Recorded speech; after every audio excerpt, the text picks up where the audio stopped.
be particularly. We know, for example, that about 10% of all startups or solutions actually make it. And then for those companies that are out there, about another 5% make it after that after 4 years. So it's a small number. So why is that? Well, one of the reasons why people have so much of a challenge around getting solutions to market is the failure in product market fit.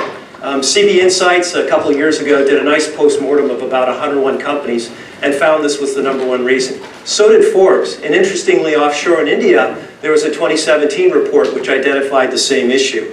The second reason I think many of you may be familiar with, it's all about the team, the chemistry in that team, the technical skill sets married with the qualitative skill sets to get that solution to market and getting it right.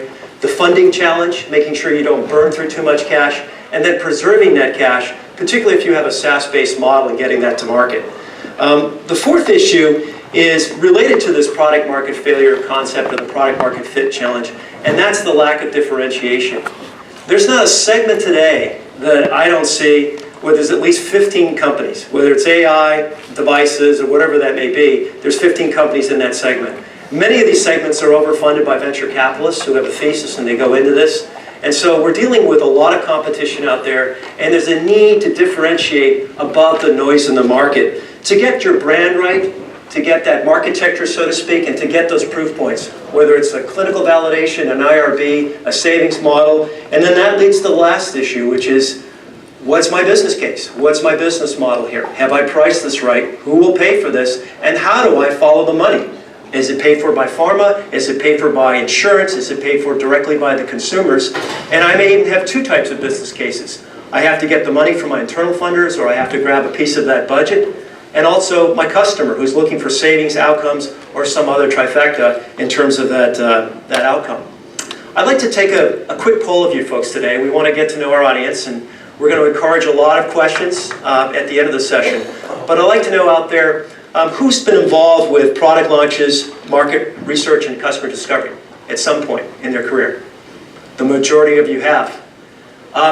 You're familiar probably with Eric Ries's and Lean Startup. We've seen that for a while, and he talks about fail fast. How many of you have actually experienced a major pivot in your solution because of the product market fit challenge? Okay, I see a show of hands there. That's great.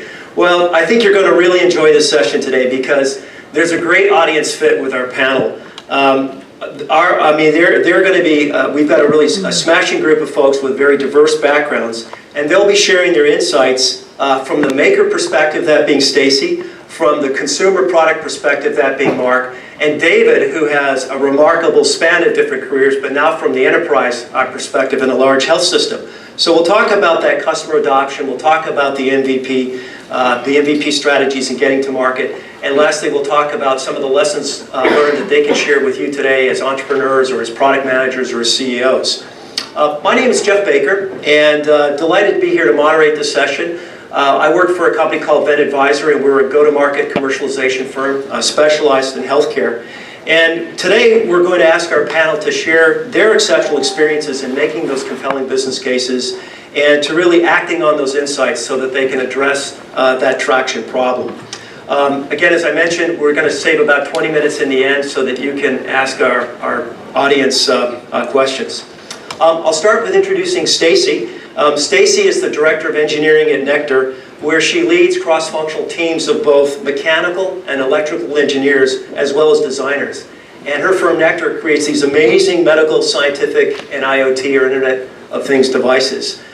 She's really, what's remarkable about her, she's at this nexus of both the software and the device integration, as well as usability around the modern consumer or customer experience. She's built and launched, 50, 70? I've lost count of how many products that she's launched. But she's also, the amazing thing when I talk with Stacy is she's put her mechanical engineering background to good use. And I wish I could show, we had this picture, but she built this amazing vintage roadster or hot rod. So I'm anticipating that someday that she's going to be a moderator for Car Talk on NPR, given her engineering skills. Next, I'd like to introduce David. David is the group president for all of Providence Health Systems for their software development efforts. He's had a pretty remarkable career from banking to travel to consumer healthcare, spanning Orbitz, Microsoft, Zinx, which came out of Cedars-Sinai, and WiserCare. in multiple roles, whether that's product marketing, chief marketing officer, or CEO. It seems like, given these roles that he's had, 3 seems to be his lucky number. He's been in 3 different industries. He has 3 lovely children, 3 dogs, and 3 horses. At best, he's from Seattle, where I'm based.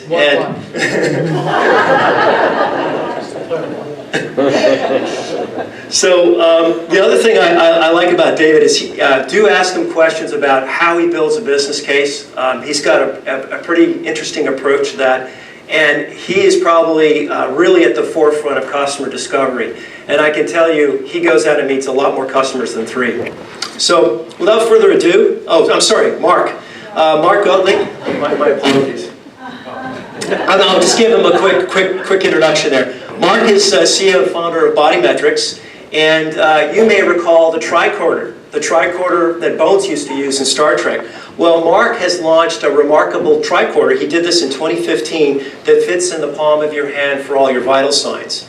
And Mark's career began in numbers, and his company is all about taking these numbers, including a very novel Rothman index. I think some of the folks from the HA will know what the Rothman index is. But he basically takes these numbers and makes them actionable in real time for the health consumer. Forbes has called the Rothman index the FICO score for health. Previously, Mark was CEO and co-founder of a telecom software company. He successfully exited that, and then he dealt with the challenges of not only scaling his business, but moving into healthcare and figuring out where his passion was and what problems he wanted to solve to be impactful. He has a lot of experience to share on channels, and he has a lot of experience to share about how he got his product through the market, through the consumer, and to really accelerate that process going forward. I'd like to start now with Mark, and Mark, maybe you could share with us your commercialization experience and how you went through this process of validation, the discovery with the customer, and how this unfolded for you. Sure. Hello, everyone. Mark Goettling, by the way. Here is the device that Geof was talking about. All your vital signs in less than 30 seconds in the palm of your hand, including an ECG trace. Seamlessly syncs to free mobile apps, iOS and Android, to a secure cloud, and on to any of our healthcare partners, employee care partners, chronic care management partners, RPM, etc. As far as the commercialization process, back in 2015 when we founded the company, we saw a convergence and a confluence of events. Fitbit, Garmin, Apple had created a market for general wellness products, fitness, and what was lacking were actual health products. So how do I capture vital signs? How do I capture critical metrics about me when I'm chronically ill? I'm worried well, I'm aging in place. Fitbit, Garmin, Apple really didn't provide health tools and utilities and applications to manage that population. Luckily, the FDA, sometimes the scourge of our existence, decided in its infinite wisdom to release general wellness guidelines for low-risk devices and applications, which opened the door for us to create a health data collection device that anybody could use intuitively, easy, anywhere. So that plus the idea that selling to the traditional health provider is extremely expensive, takes forever, and finally, we were in the process of getting FDA clearance for our Class 2 device, and we said, mother of all invention, less capital, how do we get to market, how do we validate this concept? And so we released our general wellness product direct to consumer through Amazon, Best Buy, Costco, our website, retail distribution and catalogs, excuse me, to get our product in market. Get it in the hands of seniors, 90-year-olds to 90-year-olds, and see how they manage the collection process, how they manage to drive health through our general wellness products.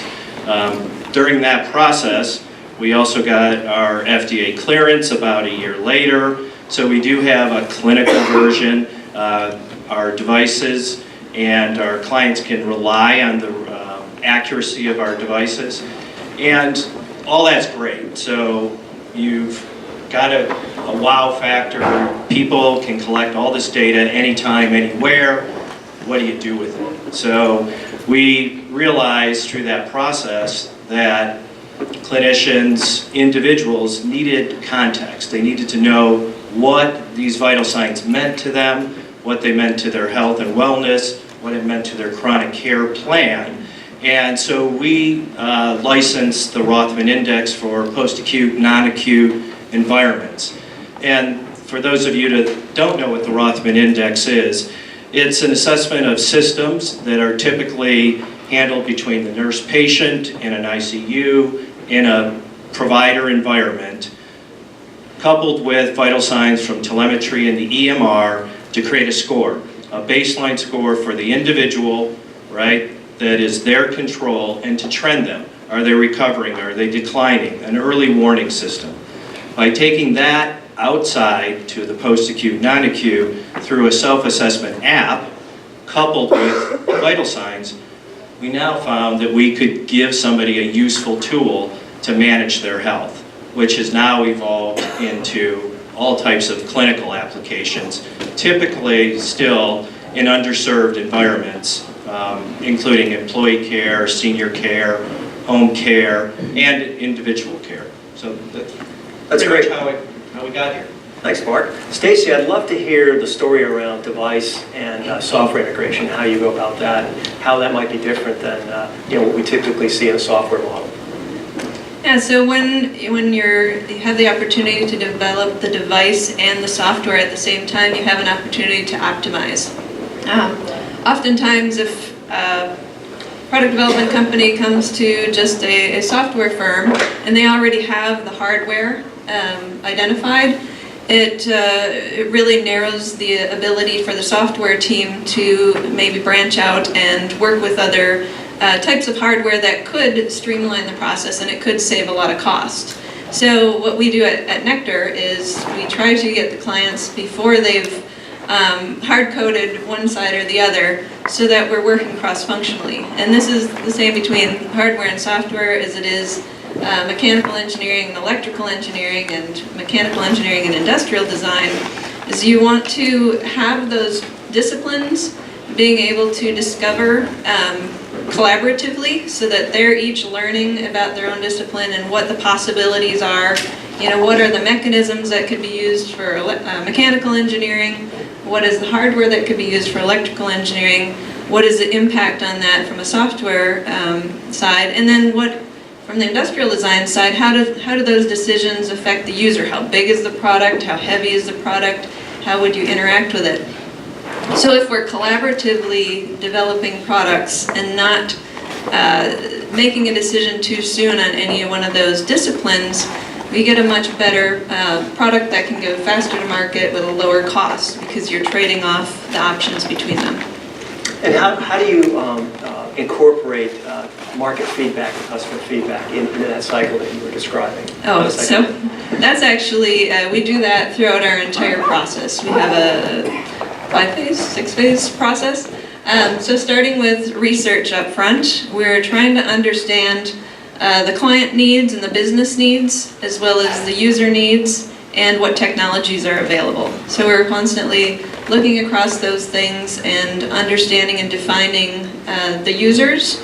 Interesting, Mark was talking about, commercialization through these channels that are direct to consumer. And when you think about the older generations, they maybe aren't on the Amazons and things like that. So I was actually curious, and maybe a follow-on question is, how much of those actual customers are the younger generations trying to influence the older generations? So really defining your customers up front and understanding it may not be the users always, they're not necessarily your primary customers. So we try to understand those things, as well as understand people on a human level. One of the things Dennis said at Frost & Sullivan, and he constantly says, Dennis Robbins, it always has resonated with me, and he's like, we need to stop talking about people as patients, they're people. And so if you start looking at the users as being people, and you're understanding what their life is like outside of their disease state and outside of what's going on, you may be able to solve for things that will break you through in the market.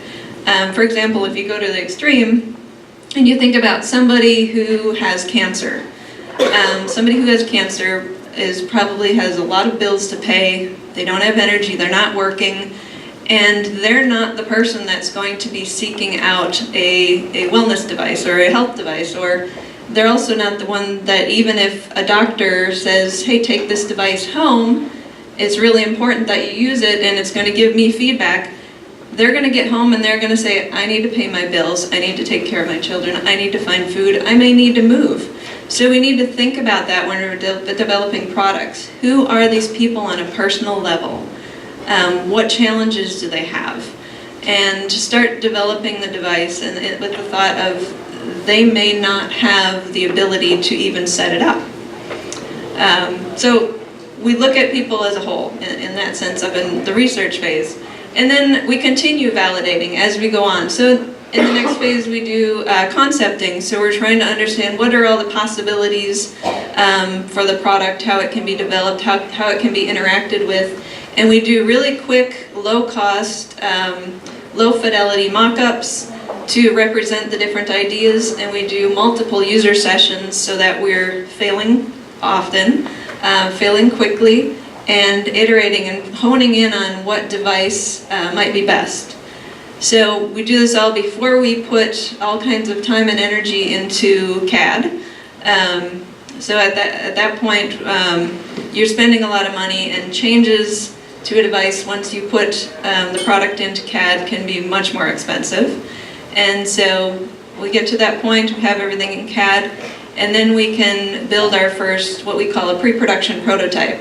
So we build a prototype before we go to tooling, because tooling is a very expensive endeavor. If any of you have ever purchased injection molding tooling, it's in the tens of thousands of dollars per part. So if you have multiple parts in your product, that can get pretty expensive. So we design the first prototype to be pre-tooled, and then we actually have users come in and use that device, again, to give us feedback and make sure we're making any final changes before we go to tooling. And then once we're in tooling, then we have the contract manufacturers making the first device. So it's like a design verification.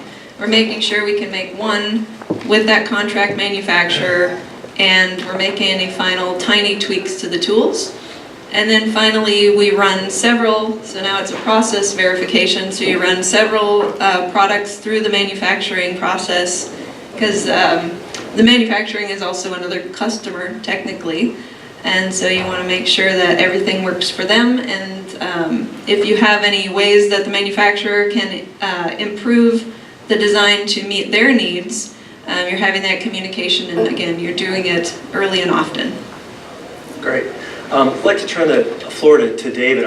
David, obviously you work in a very large health system, and the challenges there with all those stakeholders, I'm sure, are very profound and great. So really interested to hear about some of the strategies you're using to get the solution adopted, the traction with the stakeholders, and the kind of testing and commercialization process you use today. We start a little, I've adopted an approach kind of a macro view, kind of a top-down approach, and at the same time a bottom-up. Providence St. Joseph Health has 25,000 plus physicians, and add on another tens of thousands of nurses and other types of clinicians and social workers, and imagine every one of them has the idea that you should work on. And so we try to bring it from the consumer side as well as from then the kind of clinician side, because we're talking about that if we interrupt any piece of a workflow, it could have like a bad outcome. So we have to take first into account every kind of safety option, that type of stuff. So we kind of started from the kind of market coming down and start to understand what actual things do we think we want to work on. Then we kind of come bottom up with all the various types of stakeholders. We have constant groups kind of running through, not too far of a different system than what kind of Stacy talked about. We probably have one advantage, and most of everything we do is software versus the device piece. You have to lock into a lot of decisions on your stuff, where we can tweak things, I think, along the way from an architecture standpoint. But what we really did was we came out in terms of kind of corralling the team with kind of 6 what we call kind of digital journeys on the things that we want to think kind of have the largest impact. A digital journey for us could be a 10-year cycle where we're going to do things on an every kind of 8-week basis, which is really hard when you think about having to kind of understand what direction that you're going. An example of a digital journey for us would be how are we going to serve Medicaid patients? That's how high level we started these journeys at. How are we going to approach behavioral health and the opioid crisis? Those are the types of journeys that we go through. How many of you try to get a primary care office visit and been told, well, the physician might be available in 8 to 12 weeks or something like that? That's an access issue. So those are the kind of where we start, and then we start thinking about how can we kind of run, as I call us, digital servants, to say, how can we make the approach to the health system different than it was yesterday? So once we started with those digital journeys, we then start breaking them down into customer problem statements. The best way to describe a customer problem statement is, if you've ever dealt with a 7 or 8-year-old child, whether that be your own child or a niece or a nephew or a neighbor's kid, and they keep asking you why to the point of uncomfortableness. So the best way I could describe it is when a 7-year-old about a few years ago asked my wife and I, Mr. Serena, why do you have your arm around her? And I kind of answered the best way I could, and the question progression kept coming of the whys. Then you know when you get to an uncomfortable state that maybe you have the customer problem statement in hand. And then once you have that, we then define it into kind of 4 areas. One around kind of clinicians, how they're going to feel about it. How kind of consumers are going to feel about it. Do we have a fiscal area? In other words, is there a return on investment, or is it simply just the right thing to do and it might cost us $1 billion? And then the last one we have is around change management.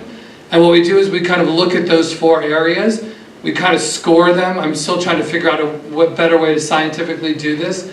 And we come out with what I call a FICO score, which is we've done all these customer problem statements, we've evaluated them all these different areas, and then we start figuring out which problems we actually are going to go after and solve based on those kind of 4 variables. That's great. Can you comment on sort of the make versus buy that we had discussed? Interested in hear about the spin outs, what you're doing, where you work with folks on the outside to bring that technology in? Yeah, the way that we think about it is, or the way that I try to bring the approach even in all the different startups that I've done, is you should do everything not to build.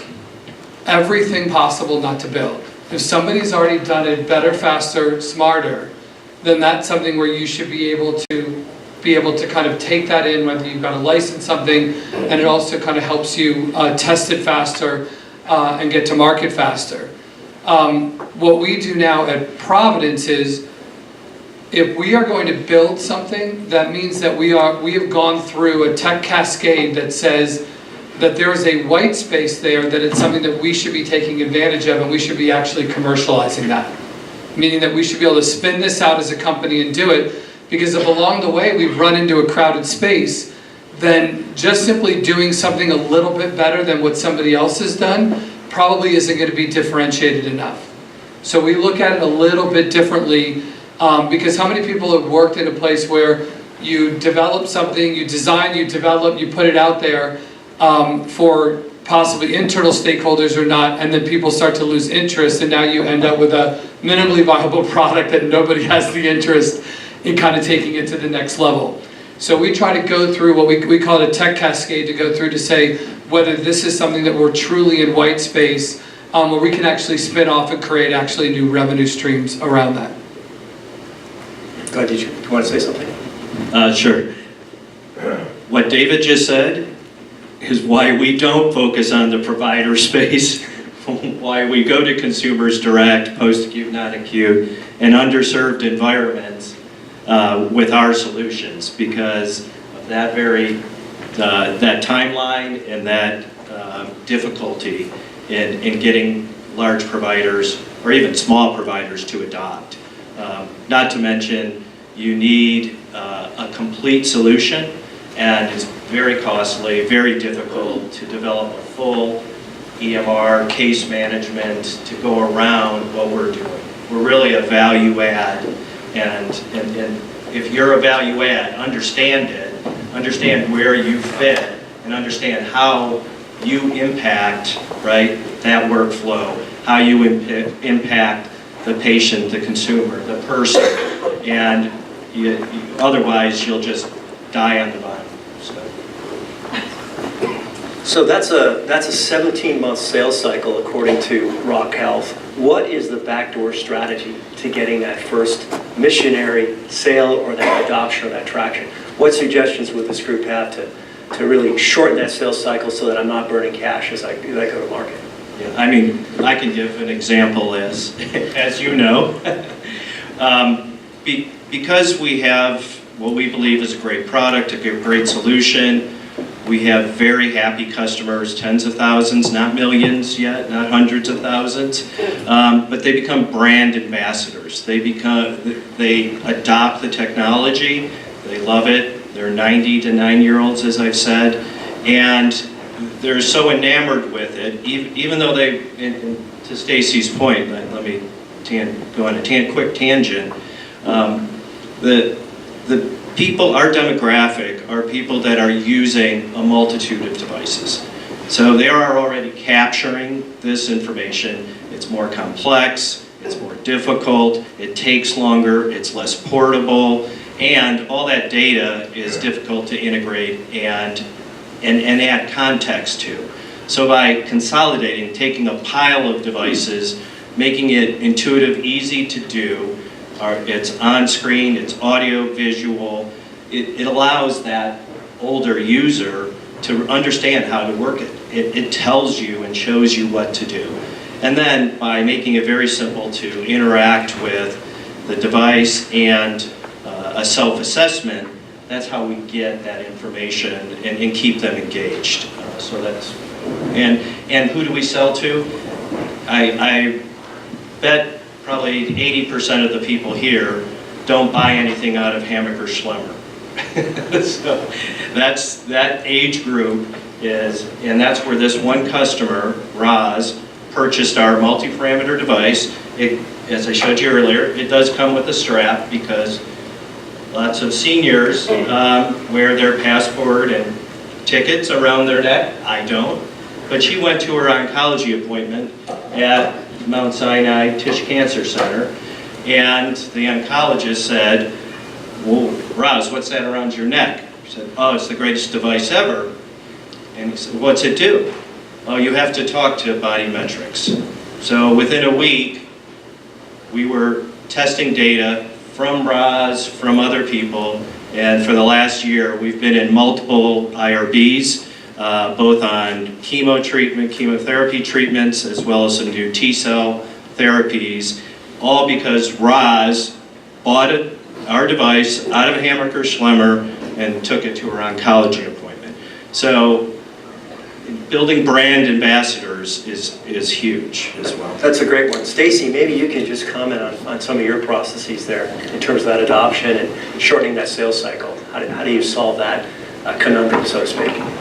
Yeah, so shortening the sales cycle or the development cycle? The development, the sales cycle, helping that early sale. Once the development cycle is finished, getting that into the market. Are there any shortcuts or proof points you'd share with the audience? There's actually a lot of them, yeah. Starting with making sure, if you're an entrepreneur, that you have the right people on your team. If you don't understand product development, it can be kind of a scary process. And we try to help our clients through, but we're the ones they're paying, so they don't always, it's good to have an ambassador next to them, helping them through. Additionally, making sure that, again, like I talked about earlier, that we're developing with the cross-functional team, working together and not going too far down rabbit holes that don't work for the opposite teams. And additionally, there's coming up with your MVP, and this is a fun topic because everybody kind of thinks about, okay, I'm going to launch this product and here's what I want it to be in the future. Here's what I think I can scale it back to, and we help our clients kind of make those decisions. But what you don't know up front when you first start developing that product is necessarily what are the trade-offs, what are the cost drivers for product development and for the BOM cost as well. So we help our clients along the way and actually hold them back from making decisions on MVP until we've explored what the possibilities are. Because there are features they could have that could be very low cost. But until we know that, we don't want to make the decisions to take things out. Additionally, there's upfront sourcing.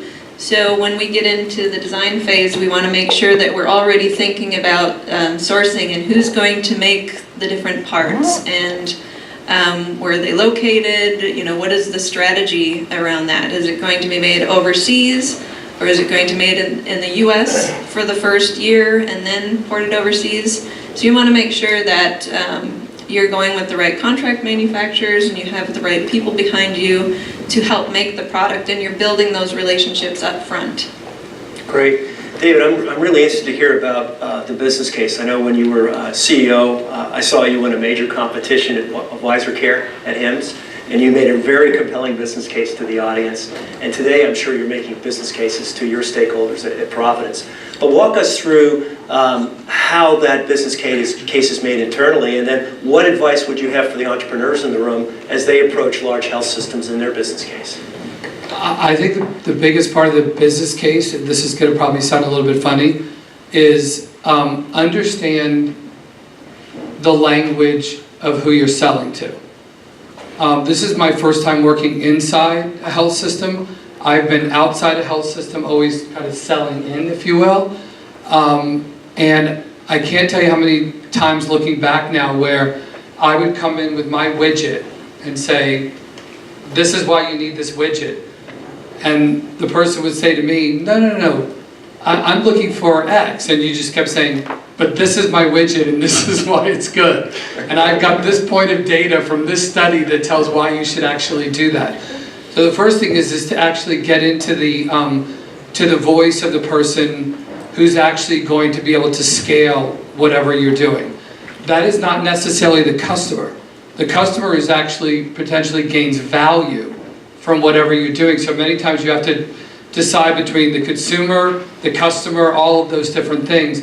And that's when I think then the different models start to kind of unveil themselves after that. And what I do at Providence is I try to bring the voice of the consumer forward and say, I know that this is going to cause some pain, but this is exactly why we should be doing it. And that's why we kind of set up these journeys, is to understand that we all want to get to the end goal. Some people want to run around the left side, some want to run around the right, some want to try to jump over it to get there. That's what we really try to kind of walk through more than anything. And that's not easy, and sometimes I feel really repetitive saying it, but you've got to kind of start to corral. And it's the same thing whether you're inside a health system selling to 25,000 clinicians or you're outside trying to sell different things in, is really understanding kind of where that voice actually comes from. And most things will kind of fall downstream from that. There's quite a bit of tweaking that needs to go on. As an entrepreneur, if you are an entrepreneur, you are really passionate about what you're doing. How many people watch Shark Tank? How many people have you seen get denied in Shark Tank and they have that little 30-second clip after and they say, they just didn't get it, I'm going to keep going? That's not a good sign. You've got to be able to tweak and be able to say, this isn't working, and you could say it's fail or pivot, use whatever word you want, I don't really care. But those are the kind of things where, yes, be passionate about it, but you got to be realistic, come up for air, and understand when you got to kind of tweak. I have an interesting example of that.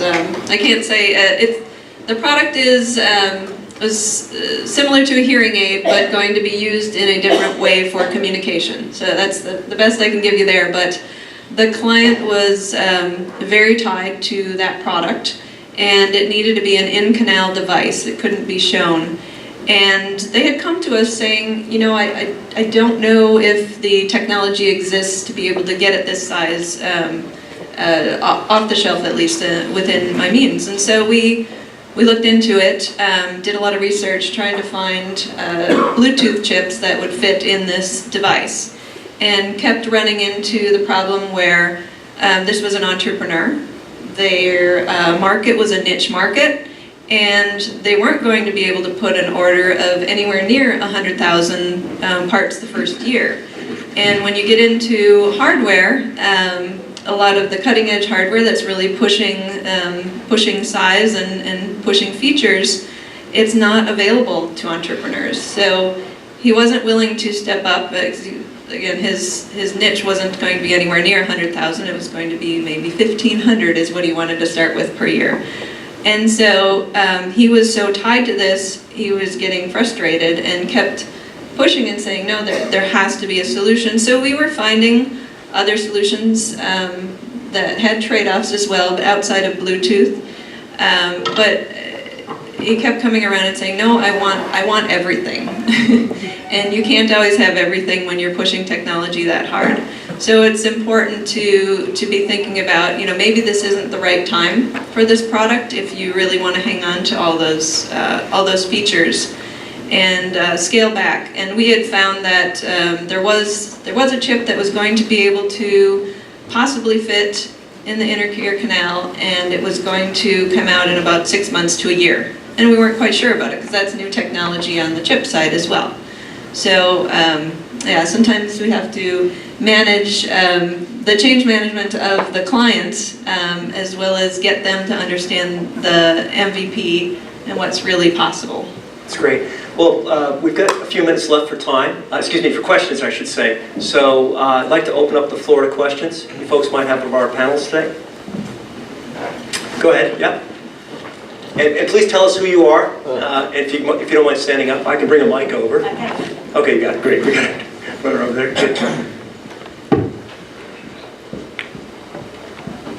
Thank you. It's fascinating. My name is Pedro. I'm a practicing physician, and I was thinking of the way that a lot of GPS devices have been replaced by the smartphone.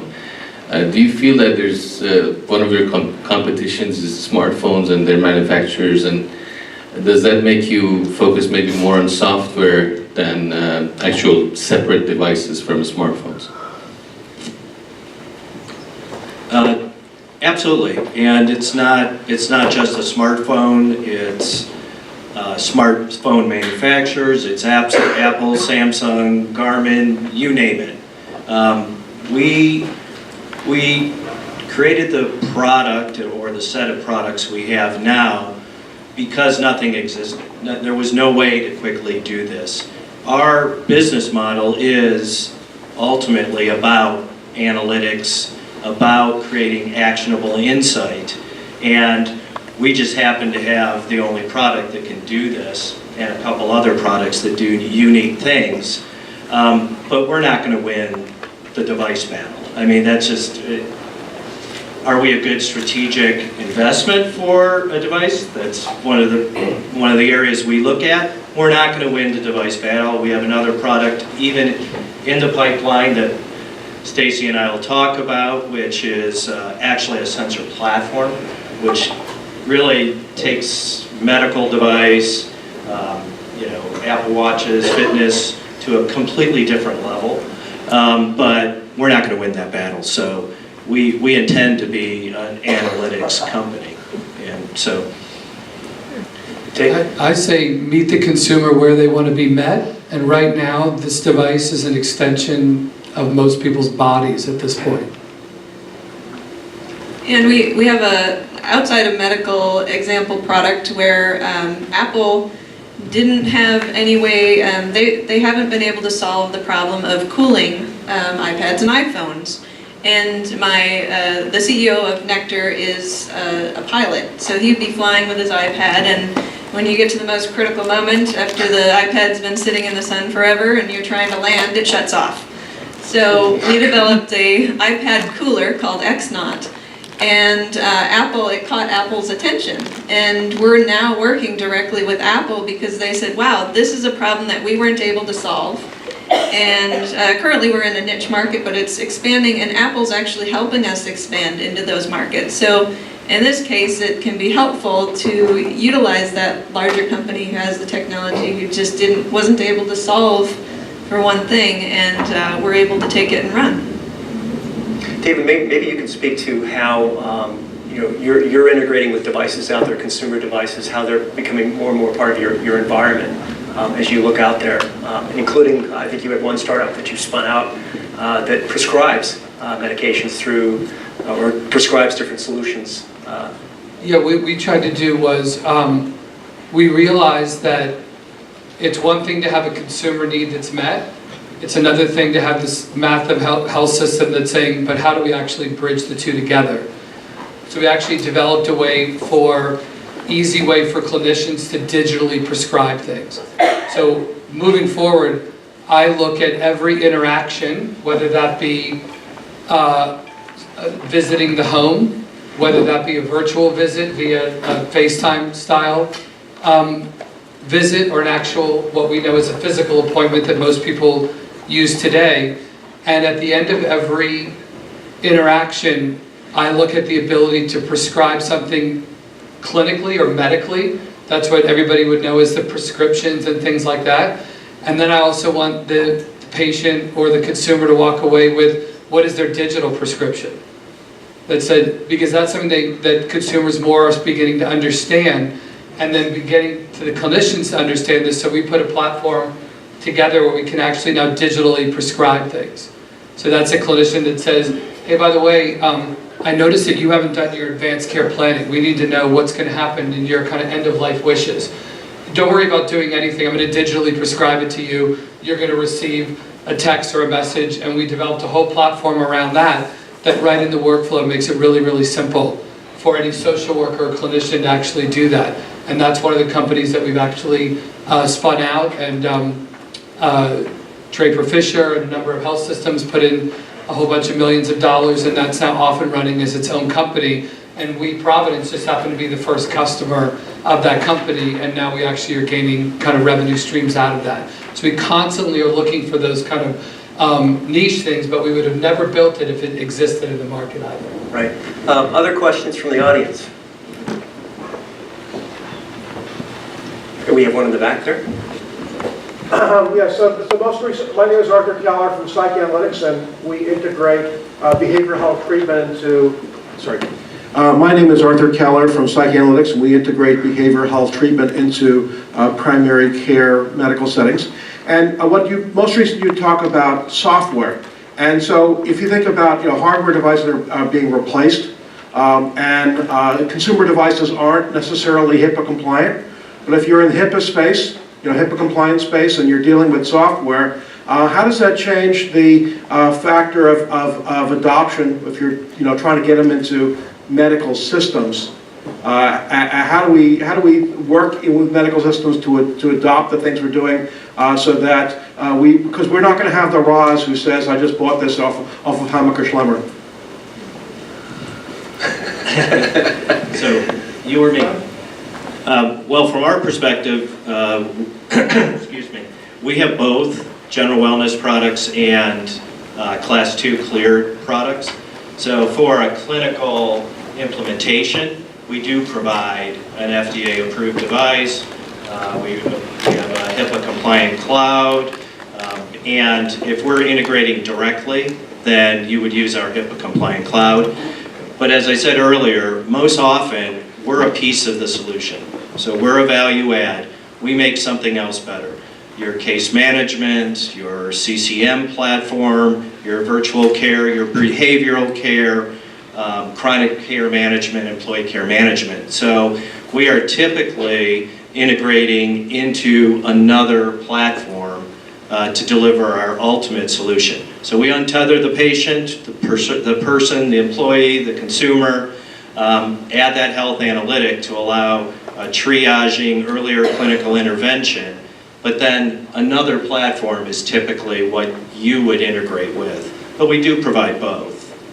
We understand that you're not going to enter, typically you're not going to enter a general wellness data into a medical record. So, so we provide for both, actually.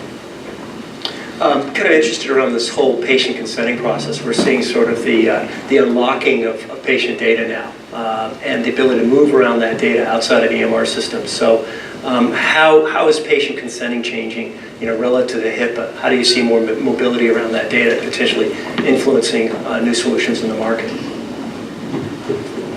I mean, I think you've got different environments. You've got a regulatory environment around it, and then you also have what consumers are willing now to provide readily in a non-regulated environment. But the fact of the matter is you could take that data in, and the investments that you can do with data scientists and machine learning and so on, that's what we're really starting to do. Is we're already, the amount of data has multiplied by like 900 in like the last 2 years, just like the simple data elements that we have, and we're not doing enough, I don't think, to even just kind of mine that and deal with it kind of on a real-time basis instead of worrying about who's gonna see it and when are they gonna get. Consumers have a completely different mindset if they're willing to put out that data more than any time in the past, and that's great news because people are also willing to have their data be put out there if it can also help others. So there's also a big movement in that as well.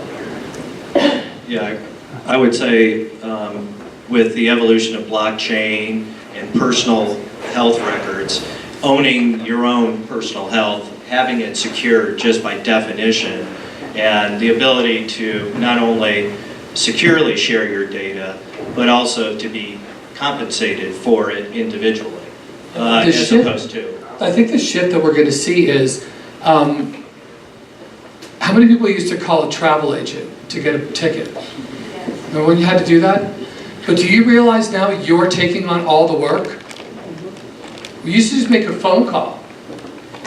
And so that I think is finally, we're almost there, where I think consumers are now going to start saying, I want a little bit more control over this.